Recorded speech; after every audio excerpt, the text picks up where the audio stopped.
enquanto não funciona, eu queria só assim, diferenciar a questão entre promoção da saúde, prevenção da doença e educação em saúde. Né? Alguém gostaria de falar alguma coisa sobre isso? S'adresser à ce public-là précisément. Donc il va travailler avec un metteur en scène ou avec un comédien qui va l'aider en fait à être au plus proche en termes d'oralité du public qui est ciblé. Donc il va lui donner des outils. Alors, o teatro de prevenção é uma peça de teatro, né, que para as crianças dura entre 35 e 40 minutos. Voilà, ça c'est jusqu'à à peu près 5-6 ans, on va dire entre 2 ans et 5-6 ans, c'est entre 25-30 minutes. Ça c'est une pièce de théâtre qui a une histoire, donc qui a une dramaturgie, c'est-à-dire qu'il y a un début, un milieu, une fin, hein, une entrée, un développement, une sortie.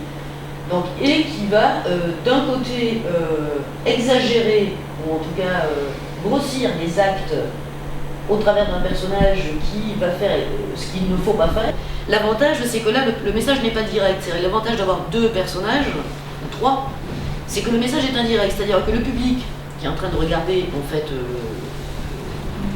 la pièce de théâtre s'identifie au personnage. Forcément, parce que les enfants vont s'identifier forcément à celui qui fait n'importe quoi et pas à celui qui fait tout bien, c'est sûr. Então, essa identificação indireta é muito importante. C'est ça qui est intéressant sur la prévention, notamment le théâtre de prévention, auprès justement des enfants qui sont petits, quoi, qui sont en phase de comprendre hein, quand même, on va dire de 4 à 11 ans.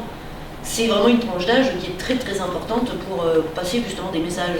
Em nenhum momento a mensagem é direta, então o público vai se identificar, ele pode, né, vai refletir, mas ele não é atacado frontalmente, nunca. A primeira coisa mais importante, né, é ter um diagnóstico. Por quê? Porque eles vão ter que encontrar esse público, vão ter que comunicar com esse público. Para poder comunicar, tem que conhecer.